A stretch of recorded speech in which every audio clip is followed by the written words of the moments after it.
Salut bande de dragons. Salut bande de dragons, bienvenue sur la chaîne DD Game DDR Prod. Alors aujourd'hui nous allons faire une vidéo d'unboxing, présentation d'un jeu. Alors il y a longtemps que je n'ai plus fait et j'avais envie de recommencer avec un jeu particulier, un jeu ancien, on va le voir, mais un jeu au nom très connu et un jeu qu'on peut encore acquérir on verra, pour une somme assez raisonnable. Alors c'est un des plus beaux jeux, en tout cas une des plus belles boîtes que j'ai dans ma ludothèque. Un jeu donc, c'est un jeu que j'ai toujours voulu acquérir depuis longtemps. J'en rêvais, je rêvais de cette belle et grande boîte au format vraiment immense, hein. D'ailleurs dans mes étagères elle prend une place prépondérante. C'est le même format que Descent, hein, la première version bien sûr, et donc on n'en fait plus des boîtes comme ça. En général elles sont un format un peu plus réduit, sauf bien sûr dans les tout derniers sorties de Mythic Game ou de Monolith, ou à nouveau des grosses boîtes, mais qui sont quand même pas aussi longues, hein, plus haute mais moins longue. Alors une très belle boîte, mais ce qui nous intéresse c'est quand même le contenu. Et donc j'avais envie de faire une vidéo d'ouverture pour voir un peu ce qu'il y avait dedans, pour vous faire voir et vous éventuellement vous donner envie d'acquérir encore ce jeu qu'on trouve encore dans le commerce. Si vous avez de la chance, vous le trouvez en français pour autour des 70 € à peu près. Et on va voir quand même que ça vaut le coup pour le matériel qu'il y a dedans, beaucoup de matériel, de figurines. Donc les valeurs moyennes de combat pour les Zerg, les Terrans et les Protoss, les trois races principales de la galaxie. Alors on a les Zerg qui, pour ceux qui connaissent Warcraft, hein, ce sont des méchants aliens qui ressemblent plutôt à les créatures hideuses qui sont un peu comme des insectes et qui massacrent tout ce qui passe à leur portée, hein. Et on a les Terrans qui sont des humains. Alors pour ceux qui connaissent Warcraft, on a deux factions principales, mais en fait il y a plusieurs factions d'humains dans la galaxie. Et les Protoss, qui est une race extraterrestre ancienne aussi, qui bien sûr va se confronter aussi bien aux humains, aux Terrans que aux Zerg, qui envahissent aussi leur univers. Et de l'autre côté, la feuille de référence d'ordre qui, voilà, qui nous explique les victoires particulières de chaque race. On fait un résumé. La mobilisation, la construction et la recherche, qui sont les trois actions principales de jeu pour chaque race.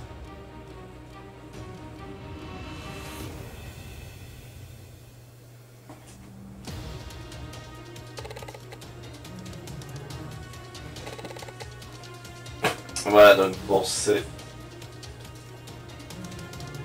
Alors c'est du carton dur, hein, c'est de la qualité. On ne redira pas, mais tous les jeux FFG en général, il n'y a aucun souci. C'est de la qualité, du bon carton. On a le tableau de bord de chaque civilisation. On a le tableau de bord de chaque civilisation. Alors on a Arcturus Menx.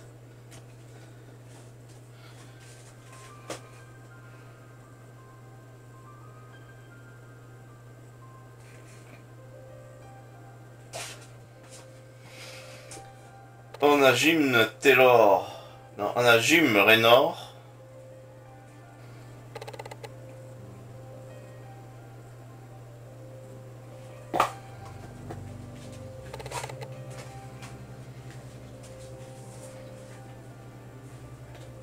Donc on a un tableau de bord pour chaque faction. Donc 6 factions pour 6 joueurs. A savoir que dans ce jeu, donc qui est un jeu de confrontation, on va jouer les factions, faction contre faction, race contre race. Et donc on va avoir humain contre Protoss, contre Zerg, mais aussi Zerg contre Zerg ou Zerg contre Protoss. Donc toutes les possibilités toutes les combinaisons sont possibles puisque on a 2 factions par race, hein, par civilisation, et elles sont ennemies. Donc on va pouvoir jouer vraiment comme on veut. Alors on a ici la réserve de travailleurs, les travailleurs disponibles, hein, les constructions d'unités que l'on va pouvoir faire, les bâtiments que l'on va pouvoir améliorer, et ici les cartes, nos cartes de ressources en fonction de ce qu'on aura, des planètes que l'on va conquérir, hein, coloniser, le paquet que technologie. Donc un beau tableau de bord, c'est du beau carton. Voilà pour Arcturus Mensk, hein, qui est un terrain, faction terrain, monde natal, corps al 4. Et on a tout le background derrière, hein, qui nous explique et qui nous donne les forces de départ dans le jeu. Familier. Voilà.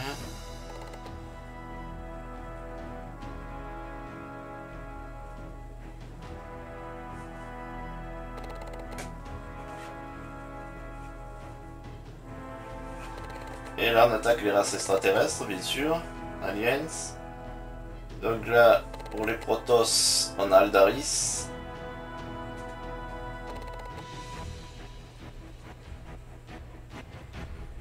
Donc pour les Protoss, on a Aldaris.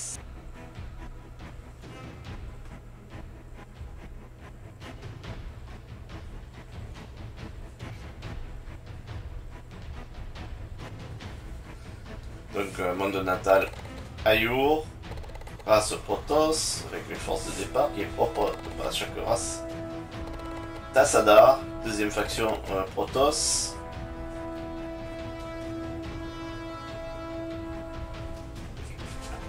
Et la troisième, donc celle qui est la plus agressive, c'est celle des Zergs qui envahissent la galaxie où sont déjà présents les Protoss et les Terrans.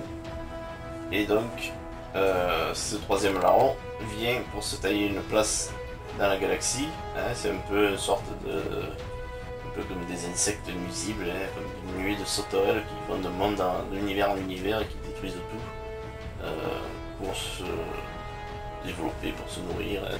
Mais c'est vraiment une race intelligente puisqu'elle voyage grâce à des vaisseaux aussi. Elle ressemble pas mal aux créatures de l'univers d'Aliens, le film par exemple. Alors les Zergs n'utilisent pas de technologie, mais ce sont des tueurs efficaces.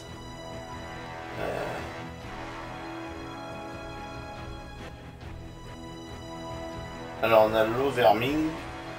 L'Overming, faction.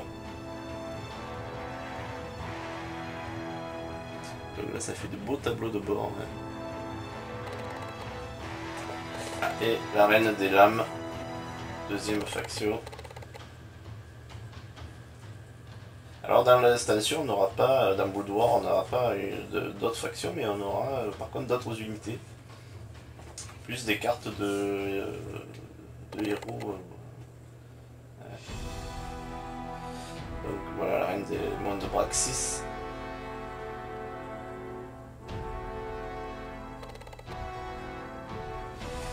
Voilà, donc 6 tableaux de bord pour les 6 factions. Ensuite on a des planches à dépuncher avec les bien sûr les tuiles de monde, de planète sur lesquelles on va jouer. Donc elles sont grosses, on va le voir. On a des cartes, hein, des paquets de cartes. Voilà, puisque c'est un jeu, le mécanisme se passe essentiellement avec des cartes, on le verra. Les combats se règlent avec des cartes.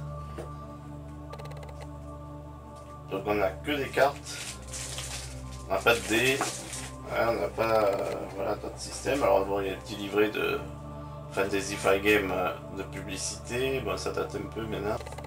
Donc je disais un jeu qui, dans ses mécanismes, fonctionne avec des cartes. Alors qu'on reconnaît ça, aime bien les mécanismes un peu différents comme ça. Mais souvent avec des cartes. On trouve toujours des cartes dans les jeux de reconnaître ça, même si parfois il y a des dés. Ici, pas de dés, que des cartes. Donc il va y avoir une gestion de deck, gestion de ressources, puisqu'on va récupérer des cristaux et du gaz pour pouvoir se créer des unités, des nouvelles unités, des troupes, des bâtiments, et donc se développer comme ça et pouvoir conquérir différentes planètes et gagner des points. Alors c'est un jeu à points de victoire, on a plusieurs modes en fait de victoire, plusieurs possibilités. On a, alors dans les possibilités, essentiellement on a un objectif personnel pour chaque faction. Dès qu'elle est réalisée, on a gagné le jeu. On a les points victoire en cumulant, bien sûr en faisant la conquête de certaines zones, de certains espaces de planètes. Et on a aussi donc une carte qui donc le premier qui arrive à 15 points donc à gagner.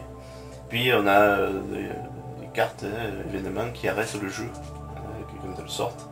Et donc c'est celui qui a le plus de points à ce moment donné là qui a gagné. Donc il y a plusieurs possibilités de jeu. Bien sûr il y a aussi le fait d'exterminer, tuer toutes les unités de son adversaire. C'est aussi une condition de victoire. Alors essentiellement, hein, après je regarderai plus en profondeur les règles pour vous expliquer ça. Mais l'objet là c'est juste de découvrir ce qu'il y a dans le jeu. Donc là on voit un thermoformage en carton et dessous les figurines que l'on regardera sur avec attention, un gros paquet de figurines. Et là c'est intéressant.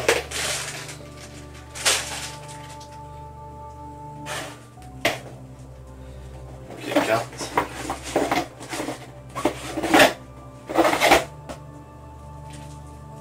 quand même voilà, 6 paquets de cartes. Alors il y a des decks par faction, hein. Chaque faction a son deck. D'où les 6 paquets. Plus des cartes événements. Alors on va déjà commencer par les tuiles. On va juste les regarder, je vais pas dépuncher, ça va être trop long. Si ça vous intéresse, je ferai une vidéo d'une petite partie, pour vous montrer ça. Alors voilà. Qu'est-ce qu'on a sur ces tuiles? On a les planètes. Par exemple ici, Dilarcar, c'est du gros carton. Hein. Gros carton. Ça se débunch bien. Je regarde que je casse rien. Voilà. On a bien sûr les zones qui relient ces planètes.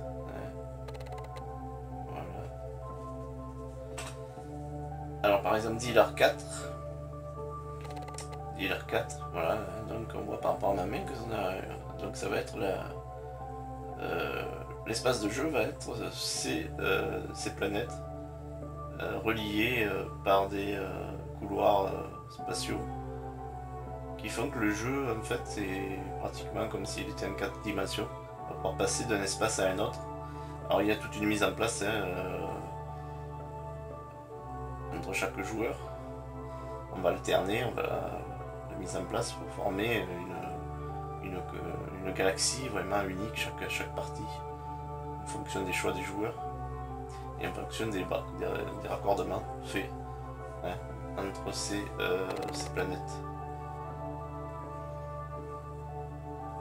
Alors on a les ressources, chaque planète est divisée en 4 zones avec des ressources d'un nombre de possibilités d'occupation différents suivant l'espace, des points victoire parfois, et ici un emplacement où on mettra les ordres des unités pour savoir ce qu'on fait, si on construit, si on arrive, si on combat. Donc ça se passera ici où il y a le nom de la planète. Recto verso, mais bon, je crois pas que c'est une incidence. Pareil. Donc des belles tuiles de planètes. On a des pions.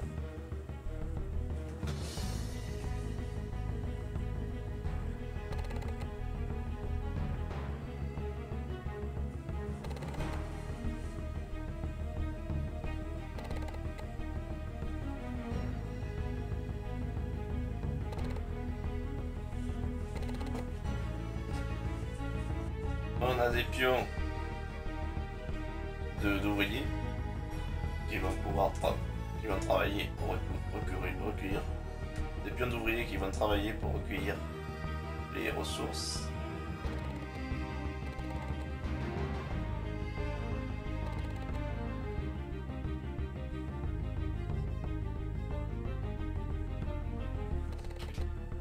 Plus d'autres pions. Les bâtiments. Les améliorations. Alors on en a pour chaque faction. Voilà. Donc ça c'est les raccordements aussi entre les planètes.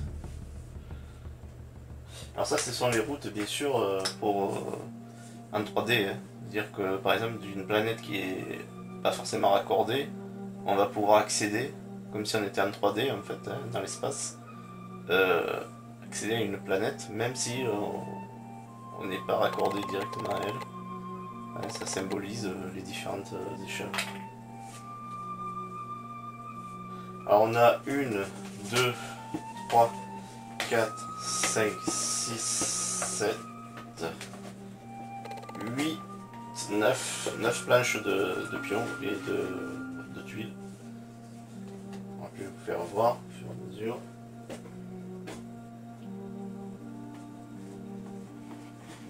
C'est un jeu certainement un peu long. En tout cas, plus de 6 joueurs. Peut-être qu'à 3 ou 4 joueurs, c'est plus rapide. C'est un peu long puisque en fait, il y a un choix stratégique chaque fois. On verra un système original où on place ses pions commandement à tour de rôle. Et on peut bloquer les ordres des autres joueurs en se mettant par-dessus. Où il faudra penser toujours à poser en premier le dernier pion en fait, puisque ce sera le pion de la pile d'en haut qui sera exécuté en premier. Donc il faudra vraiment ne pas se tromper dans l'ordre de pose.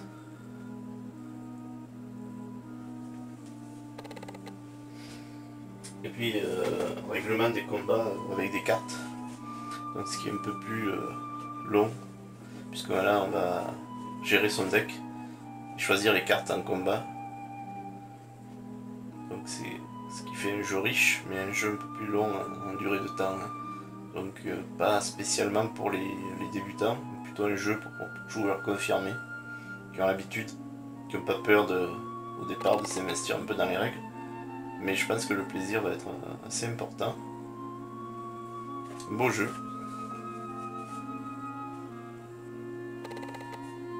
Jeu un peu à l'ancienne, comme je dirais. Et j'ai toujours bien aimé, moi, ces gros jeux. Alors, il y a plus compliqué, je pense, ça c'est pas le jeu le plus compliqué qui existe. Mais il y a une petite gestion quand même. On jouera deux tuiles de planète par joueur. Donc ce qui fait maximum 12 planètes. Une galaxie de 12 planètes. Et donc je crois, alors on va voir combien il y en a, mais 2, 4, 6, 8, 10, 12, 12. Donc on jouera avec toutes les planètes si on est 6. Et donc on aura un choix aléatoire. Si on est moins, on aura un choix entre les planètes. Il faut savoir qu'on en a, je crois, encore dans l'extension. Ce qui est suffisant, à mon avis. Il y a de quoi faire. Donc un beau matos. Alors je le répète, pour un jeu qui à l'époque peut-être paraissait cher parce que il y a 10 ans de ça, un jeu à 50 € c'était déjà un gros jeu. Et celui-là il devait être à 60-70 €. Ce qui me faisait un des jeux certainement à l'époque les moins donnés. Mais c'est rien par rapport aux jeux d'aujourd'hui. Hein. Les beaux jeux qui sortent aujourd'hui en Kickstarter, en plateforme participative ou même par FFG. Il n'y a que voir le prix de Twilight Imperium. Hein. Donc c'est du quand même, il faut chaque fois aller à plus de 100 €, voire 140 € pour un jeu. Je ne parle pas des KS qui peuvent être, si on veut le all-in, ça peut aller jusqu'à 300, 400, 500 €. Mais bon, là il y a beaucoup plus de choses, hein, bien entendu. Mais si on prend les boîtes de base des jeux aujourd'hui, elles sont pratiquement toutes à plus de 100 €. Et là pour 70 €, soit entre 60 et 70 €, on avait un jeu quand même complet. Et bien fourni. On dirait que pour l'instant on n'a que du carton, mais avec beaucoup de pions. Dans tous les jeux FFG, de la qualité. C'est épais. Hop, c'est de punch même facilement. Donc on retrouve l'atmosphère du jeu vidéo. Hein. C'est les graphismes du jeu vidéo. Bien sûr, on a là une signature. Donc pour les amateurs du jeu vidéo, ils ne seront pas perdus.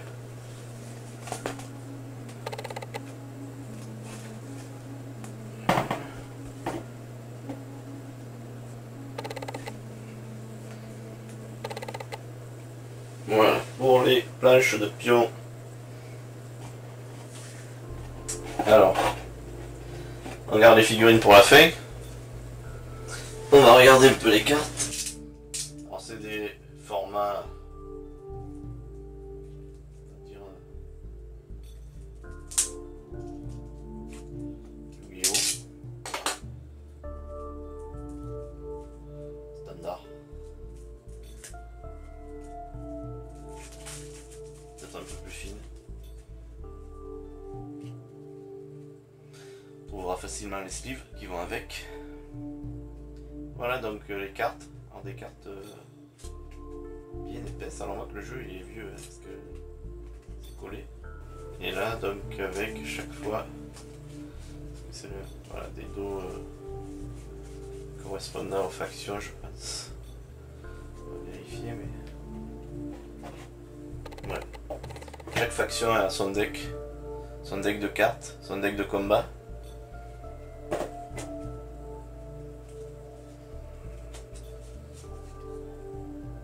Voilà, avec un texte.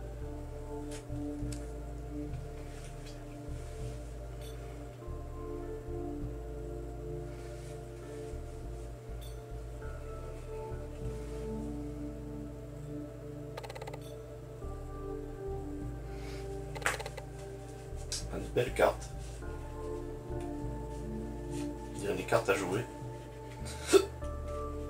On dirait des cartes à jouer, lisses, glisse. Des belles cartes. Avec les différentes voilà, unités. Et bien sûr les compétences ou les événements qui arrivent chaque fois quand on joue cette carte.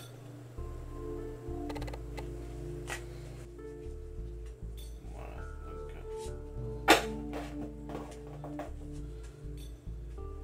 ouais, on en a pas mal. Hein. Là, c'est pas comme dans Rebellion, on a quand même pas mal de cartes. On n'est pas volé là.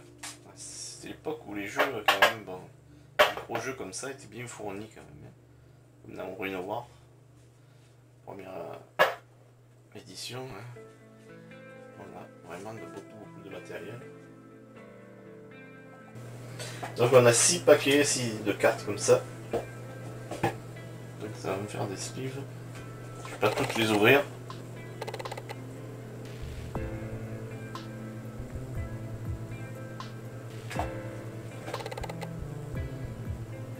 Peut-être ouvrir celle-là. Ah voilà, il y a des cartes événements quand même. Donc il y a 5 paquets. Il y a 4 paquets qui représentent les 6 factions. Donc voilà. Je vais les mettre là pour qu'on les identifie. Certaines sont regroupées, c'est pour ça qu'on les a. Je pense. Nous sommes parfois par 2.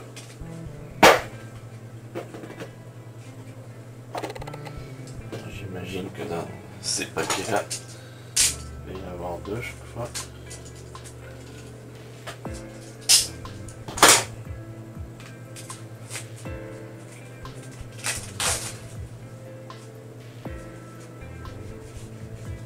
Voilà, c'est ça.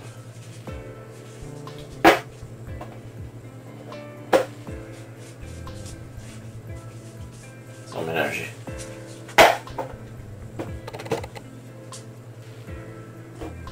Voilà. 6 paquets pour les 6 factions. J'ai ouvert pour m'en assurer. Donc voilà, on a un deck pour chaque faction. Plus 2 paquets de cartes avec les événements et les planètes. Pour avoir les ressources des planètes qu'on contrôle.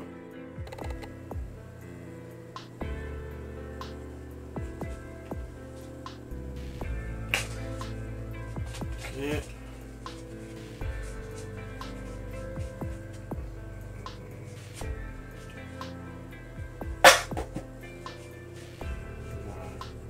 Donc on retrouve nos planètes avec les ressources par zone qu'elles peuvent nous fournir parce que nous en sommes les propriétaires, on va dire, des cartes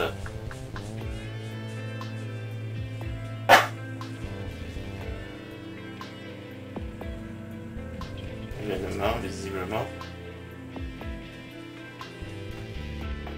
beaucoup de cartes. Pas volé sur la marchandise.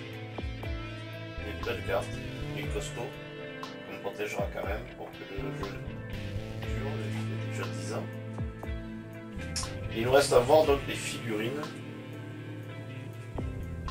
Ce qui fait de Warcraft quand même un des plus anciens jeux de figurines de jeux modernes. Donc les figurines qui n'ont qu'un rôle de pion, hein, de pion amélioré, mais qui représente les différentes unités de militaires, ce qui est plus agréable hein,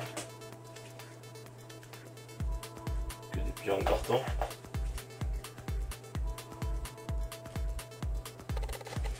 Alors, il y en a bien sûr là, chaque couleur représente une faction. Et alors elles sont quand même pas mal je trouve pour l'époque. C'est du plastique dur. Alors c'est pas super détaillé, c'est même un peu baveux, parfois un peu grossier. Mais c'est pas mal quand même pour d'il y a 10 ans. Ça fait quand même dans le style moderne. Ça fait quand même de belles figurines. On pourra s'amuser à peindre si on le veut. Si on, en tout cas si peine. Il y en a pas mal, 180, donc elles sont petites, mais... Alors il y en a de plusieurs modèles, puisqu'il y a plusieurs types d'unités.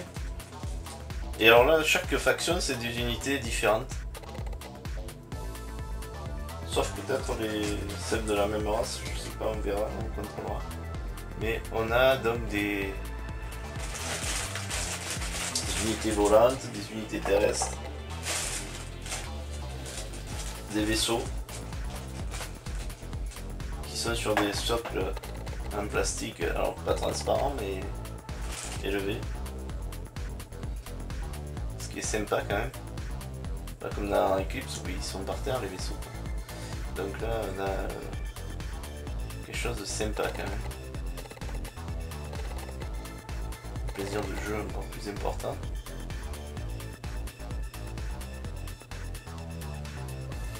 S'immerger dans le monde de Warcraft. Dans plusieurs, il y en a des qui sont quand même assez grosses.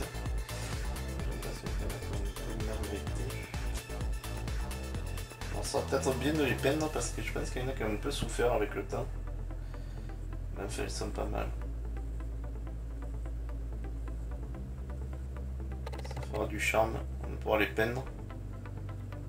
Ce qui sera différentes, volantes. Elles sont vraiment dégueu celles-là. Elles sont vraiment déjà impressionnent. Vraiment des insectes. Alors, les gros vaisseaux Terrance. Bien sûr, je vais les mettre là parce qu'il n'y a plus de place.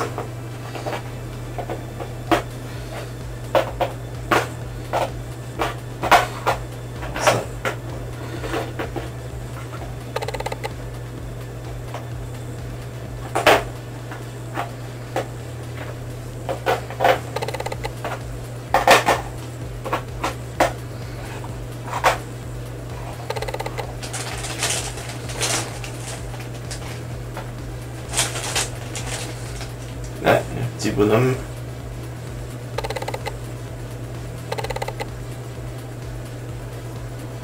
Petit personnage, ouais, un petit celui-là. Qu'est-ce que c'est? On dirait une femme avec une arme. Voilà, terrain combattante.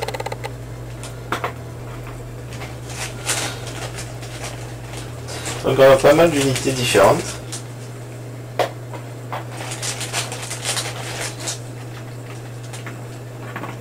Ouais, voilà, tu. On dirait une tortue celui-là.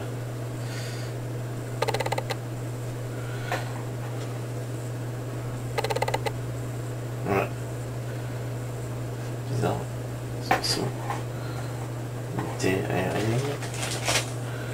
Voilà, pareil pour le bleu.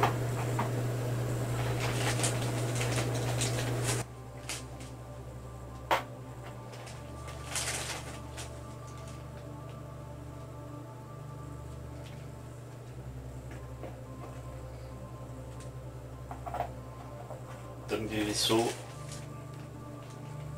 des robots, des tanks, de l'infanterie. Donc tout pour faire la guerre. C'est pas un jeu pacifique. Hein.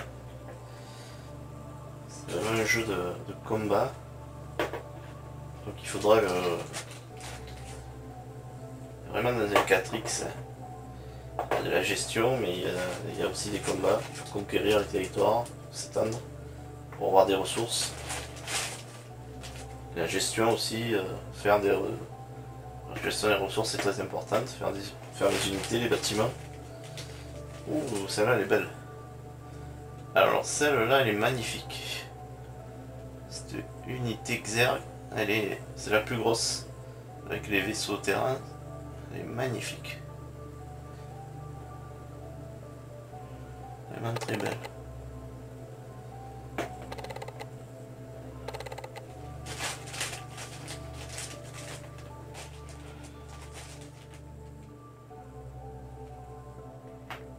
Je pense qu'il va y avoir 5 unités chaque fois différentes.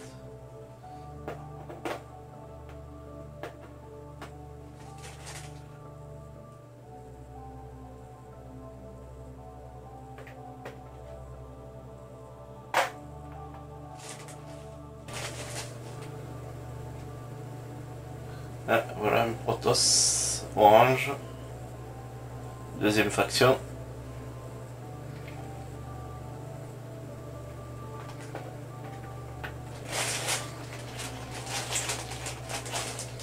Nouveau vaisseau, pas mal celui-là. Protoss.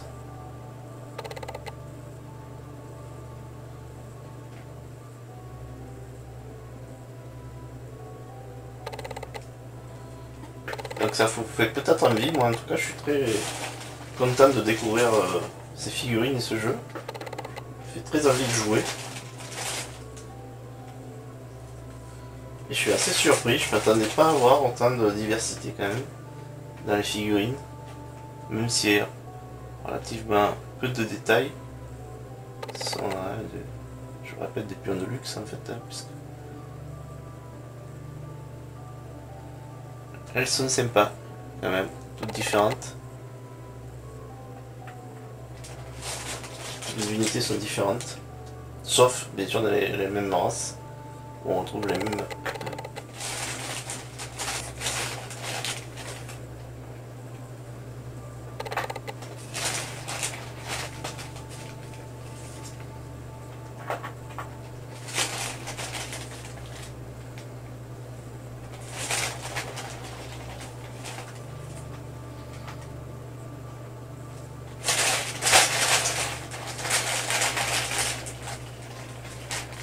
Oui, une autre figurine encore. Donc voilà, c'était l'objet de cette vidéo. Je voulais vous faire découvrir l'unboxing de StarCraft, le board game, parce que je crois, il me semble pas l'avoir vu en français. C'était une époque où on faisait pas encore trop de vidéos, ouais, il y a 10 ans de ça. Et donc il y avait, je crois que ce jeu est passé à l'as au niveau de vidéos. Peut-être trouver une ou deux vidéos de jeu ou des photos, mais vous ne trouverez pas d'unboxing, puisque ce jeu est ancien. Mais un jeu qui est encore moderne, hein, moderne, on le voit dans ses mécanismes, moderne dans ses figurines, hein, qui sont dans ses pions de luxe, qui sont vraiment des petites figurines. Alors qu'il n'y a rien à voir avec la qualité des figurines qui sont faites aujourd'hui, mais qui sont quand même sympas, je trouve, puisqu'elles sont des modèles différents. Et voire même mis sur des socles, hein, avec des cartes. Gestion de cartes, gestion de deck, donc mécanisme de placement, on va se déplacer pour aller de planète en planète, conquérir, ramasser des ressources, donc de la gestion des ressources pour construire ces unités, donc la gestion de ressources pour construire ces unités, ces bâtiments, pour pouvoir faire de la recherche aussi et améliorer et acquérir de nouvelles unités. Puis gestion bien sûr de la conquête, hein, la conquête et de l'avancée pour acquérir des ressources, pour gagner des points et pour essayer de finir avant son ou ses ennemis, les conditions de jeu. Un bon jeu en tout cas, pas déçu à l'ouverture. On a de quoi faire, on a de quoi passer un bon moment. Alors je le répète, un jeu certainement pour des joueurs confirmés, parce qu'il faudra au moins qu'il y ait un ou deux joueurs qui se sont penchés sur les règles pour bien appréhender les règles. Puis un jeu un peu long, hein, parce qu'il va y avoir de la gestion de cartes, des combats avec des decks de cartes, donc de l'hésitation, du calcul, de la stratégie, de la tactique, jeu de placement, jeu de combat, jeu de gestion. Je pense que là on a tous les ingrédients vraiment pour un 4X. Hein. On peut pas dire que c'est vraiment un Ameritrash parce que la chance. Alors, on pourrait dire que c'est. On peut dire que c'est en partie un Ameritrash puisque c'est un jeu d'ambiance. On est sur un jeu à thème très fort, l'univers de la galaxie de StarCraft, le jeu vidéo. Mais au niveau des règles, on est quand même sur quelque chose d'un peu plus complexe avec de la gestion. Donc je partirais sur un Eurotrash, hein, ou un Eurogame. Car on a quand même des combats résolus avec des cartes. On a donc une part de chance quand même qui est restreinte. Juste tirer ces cartes, mais après on a une gestion de deck. Et on a quand même un jeu de placement et donc un jeu aussi de gestion. Donc là, je pense que ça peut satisfaire beaucoup de monde. Pour peu qu'on puisse veuille se pencher, je pense quand même 2 ou 3 heures quand même pour faire une partie minimum à ce jeu. Après tout dépend le nombre de joueurs, plus on sera, plus ce sera long à mon avis.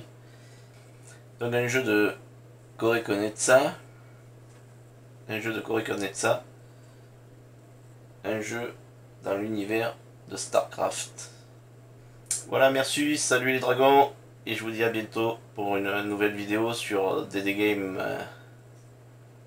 Ciao, ciao.